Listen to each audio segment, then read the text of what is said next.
Bergaul dengan anak-anak, baik anak kecil maupun anak remaja, kadang-kadang membuat kita mengeluh dan membandingkan mereka dengan kita dulu.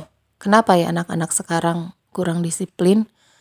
Kenapa ya anak-anak sekarang jiwa pejuangnya sangat lemah? Kenapa ya anak-anak sekarang lembek?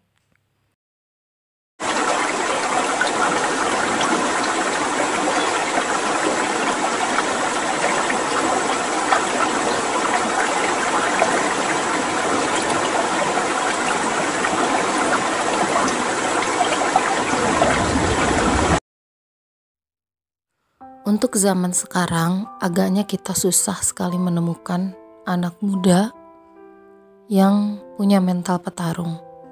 Ketika diberikan tantangan, ketika mereka menemui tantangan, mereka kok lebih senang untuk menghindar. Ketika diberikan ujian atau menghadapi ujian, mereka kalau mau, mereka ingin menolak.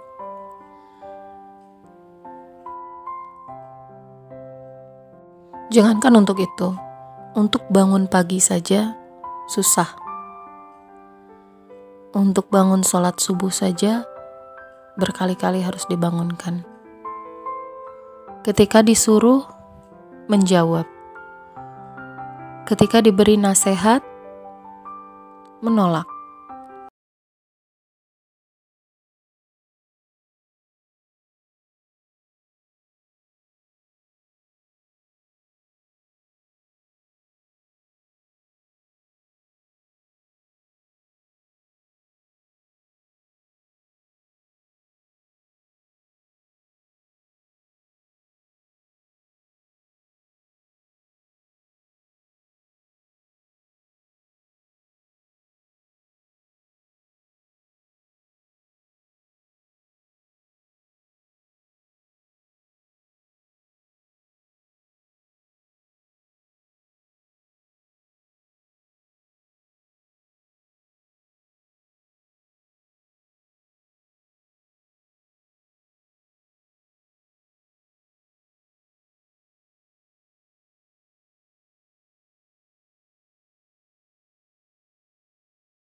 Ajak mereka jalan-jalan, mereka menginginkan sesuatu, menginginkan mainan, menginginkan makanan. Ketika kita menolak, mereka menangis, tantrum, berteriak-berteriak. Akhirnya kita berikan dengan mengomel. Kita berikan meskipun dengan mengomel, tapi akhirnya anak yang menang. Saya agak sering melihat pemandangan seperti itu, pemandangan yang anak mengalah pada orang tua. Yang di rumah itu anak bosnya, bukan orang tua. Orang tua mengikuti keinginan anak-anaknya, bukan anak yang mengikuti kedisiplinan orang tua. Jadi sebenarnya siapa yang lembek? Anak kita atau kita? Kalau saya lebih cenderung anak yang lembek itu disebabkan oleh kita yang lembek. Kita tidak tegaan, kita tidak tega memberikan bekal anak sesuai dengan standarnya. SD itu tidak boleh lebih dari 5.000 seharusnya karena kebutuhannya sedikit. Tetapi karena kita kasihan, kita tidak mau anak kita menderita, akhirnya kita yang mengalah. Mengalah pada apa? Pada anak. Mengalah pada apa? Pada rasa kasihan yang lebih besar dibandingkan keinginan kita untuk mendidik anak-anak. Bahkan mungkin saya curiga, ketika seseorang menikah atau ketika dua orang menikah, mereka tidak tidak merencanakan akan mendidik anak seperti apa. Saya sangat yakin sebagian besar orang zaman sekarang seperti itu. Ketika mereka menikah untuk menyalurkan hubungan biologis, untuk menyalurkan kasih sayang, tapi tidak pernah dalam obrolan pernikahan dibicarakan ketika kita nanti punya anak, kita akan mendidiknya seperti apa? Akan kita jadikan mereka seperti apa? Saya yakin itu tidak ada dalam perbincangan pranikah. Saya yakin itu tidak ada ketika obrolan khitbah. Berjalan begitu saja. Maka hasilnya, ketika mendidik anak-anak seperti itu, mendahulukan kasih sayang, tetapi menyesal kita pada akhirnya. Seolah-olah ketika nanti sudah remaja, seolah-olah anak yang salah bergaul, seolah-olah itu anak yang salah karena tidak nurut pada kita. Padahal apa? Kita toh yang membentuknya seperti itu. Kita yang jadi penyebab mereka seperti itu. Ketika ada suatu masalah dengan anak, jangan dulu menyalahkan lingkungan, jangan dulu menyalahkan orang lain. Jangan dulu menyalahkan nenek kakeknya yang memanjakan. Salahkan dulu diri kita. Sejak kecil kitalah yang membentuk mereka seperti itu. Sejak kecil kitalah yang membuat mereka lembek. Sejak kecil kita menghilangkan jiwa petarung dari hati mereka. Coba Anda masuk ke sebuah sekolah SD, sekolah biasa, sekolah negeri, tanya berapa bekal mereka. Anda akan menemukan hal yang luar biasa. Bekal mereka bisa 10.000, 20.000. Atau lihat di jalanan berapa banyak anak-anak di bawah umur sudah mengendarai motor. Kalau saya tidak habis pikir bagaimana bisa seorang tua, seorang ibu, seorang ayah memberikan anak-anaknya motor. Mereka berdalih kasihan anak saya butuh, teman-temannya sudah pakai. Atau HP. Anak-anak SD sekarang sudah pegang HP.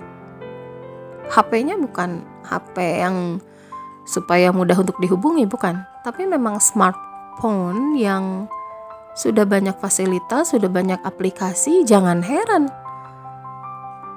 kalau mereka belajar banyak dari handphone itu. Sementara kita juga asik dengan handphone kita sendiri. Jadi siapa yang membuat mereka lembek? Siapa yang membuat mereka kehilangan jiwa petarung? Pengalaman saya dulu ketika mendidik anak-anak adalah saya membiarkan mereka menderita. Iya, kata keluarga saya itu orang tua yang tega, yang super tega pada anak-anaknya. Ketika teman-teman sekolahnya sudah bekal banyak, saya cuma membekali anak-anak saya 10 tahun yang lalu uang 2.000 saja. Bekal dari rumah seadanya. Dan ketika mereka menginginkan mainan, mereka harus mengumpulkan dari uang itu. Jatah mainan ada, tetapi ketika menginginkan mainan yang lain, yang lebih banyak, mereka harus melakukan sesuatu dulu. Mereka harus berusaha dulu. Ketika mereka selesai bermain, mereka yang harus membereskan mainan itu. Mereka yang harus membereskan tempat tidur mereka. Bukan kita. Karena itu bukan bekas kita, bukan kita yang main kan? Bukan kita yang tidur di tempat tidur mereka. Maka mereka yang harus bertanggung jawab. Kadang-kadang kita ini gatal. Tidak membiarkan anak membereskan mainan karena apa? Karena hasil mainan yang dibereskan anak-anak tetap tidak rapi. Ketika saya tanya ibu-ibu seperti itu, tetap tidak rapi, Bu. Kita harus bereskan balik, jadi capek 2 kali. Gara-gara kita tidak mau capek 2 kali, Kita biarkan anak tidak membereskan mainannya. Kita membiarkan anak menjadi orang yang tidak bertanggung jawab. Kadang-kadang gara-gara kita kasihan melihat mereka berbeda dari teman-temannya, melihat mainan mereka paling jadul, teman-temannya sudah punya anak, kita belum, lalu kita beri mainan itu. Bahkan kadang-kadang meskipun anak kita tidak minta, kita tawar-tawarin. Mau gak mainan seperti itu? Teman kamu sudah punya. Jadi siapa yang membuat anak kita tidak punya mental petarung? Iya. Jawabannya tidak lain tidak bukan, penyebabnya adalah orang tuanya. Kita. Orang tuanya itu kita.